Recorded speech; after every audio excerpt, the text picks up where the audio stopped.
Hello, welcome to Coding with Nivesh. This is Nivesh, and in this tutorial we will find how to remove all the empty rows and columns at once from Google Sheets using Google Apps script. What we'll do is, first we'll create two functions: delete external empty rows and columns and delete internal empty rows and columns.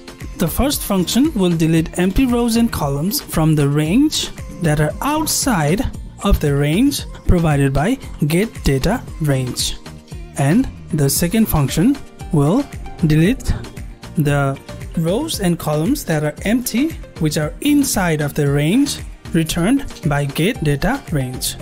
After this, we'll also create menu so that we can execute these functions from the spreadsheet itself. I hope you'll find this tutorial insightful. So let's get started. So this is the spreadsheet I'm using for this tutorial. It has a couple of empty columns and rows with data in between. And as you can see, there are lots and lots of empty rows and columns which we want to remove and make this spreadsheet look more presentable. With this, let's open our app script project here, and first we'll create a function named delete external empty rows and columns. This function will be responsible for deleting any rows and columns that are empty outside of the data range. So first, let's fetch spreadsheet and data, and let's console log the data. The data range has returned the values in the spreadsheet. As you can see, the first array returned by data range is empty array. Let's see which one is it in our spreadsheet, and it is the first row. So we can conclude that this is actually inside of the data range. And you can also see the first value of all the arrays are empty, and it is the first column. So we can also conclude that first column is also included in the data range. Now let's look at the last values of the arrays returned by the data range, which is country column. As you can see, the values of the countries, and in the spreadsheet it is column G, which means that all the columns after the column G are not included in the data range. So do the rows that are outside of last rows in the data range. So this function will remove all those columns and rows that are outside of the data range. To do so, let's first determine the last row and last column of the data, which means that these are the last rows and last columns which contain actual values and they are not empty. Let's also get maximum rows and maximum columns. These values will return the last row and the last column of the spreadsheet regardless of the content, which means they also include empty rows and empty columns beyond data range. After that, we will only remove the columns and rows if they are outside of the range, which means that if the maximum row is bigger than the last row, then we will remove the rows. And same goes for the columns. We will use delete rows method provided by the spreadsheet to remove those rows. And delete rows takes two parameters. The first one is the index of the rows from where the rows should be deleted. So it's going to be last row plus 1. And the second parameter is the number of rows we should remove. And it is going to be the difference of max rows and last row. And we will do the same for column, except that we will use delete columns method. The working of this method is same as delete rows, but it works in columns, not rows. Now we will run this function and let's see if our method is working or not. Okay, let's see the result. As you can see, the columns and rows which were outside of the data range has been removed by the function. So our external delete rows function is ready. After this, we will create another function that will be responsible for removing internal empty rows and columns, which means that they will remove the rows and columns which are included in the data range. We will fetch data and get last row and last column like we did previously. After this, we will work on empty columns first, and after that we will remove the empty rows. But first, let's work on empty columns. For that, we will create an array named empty column indexes. It will hold all the indexes of the columns that are empty. So to check if the columns are empty or not, we will loop through each column with for loop starting from the first column, and after that we will fetch the values of one column in every loop. It will return a nested array. We will flatten the array. After that, we will join the array with empty string.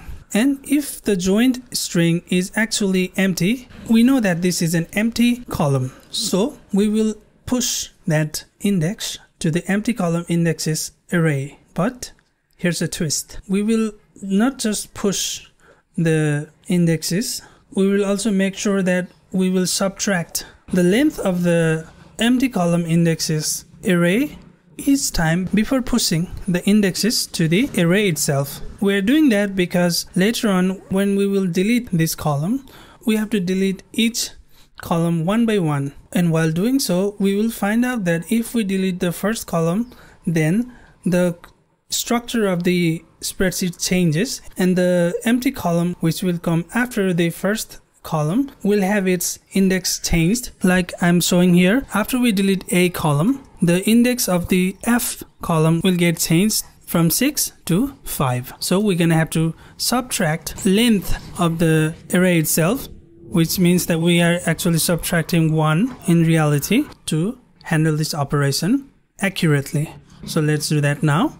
After this, we have to check if the empty columns indexes actually does have any values. So if there is any value in the column, we will go through each value using for each. And after that, we will delete the column with delete column function. And it is delete column, not columns. So it will only take index of the column, not the amount. So we will run this function to see if it's actually working or not.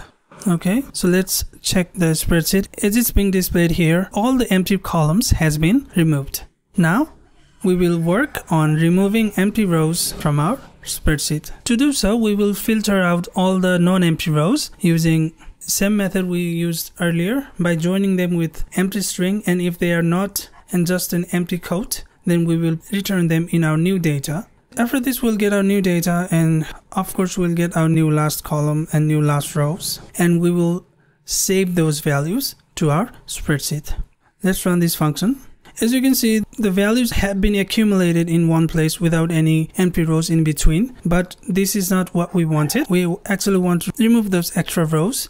So to do so, we will just call the delete external empty rows in columns function we created earlier, because now those extra rows are external ones. Let's call it here and again run the function, and looks like it works. Next, we will create menus so that we can run this function from the spreadsheet itself.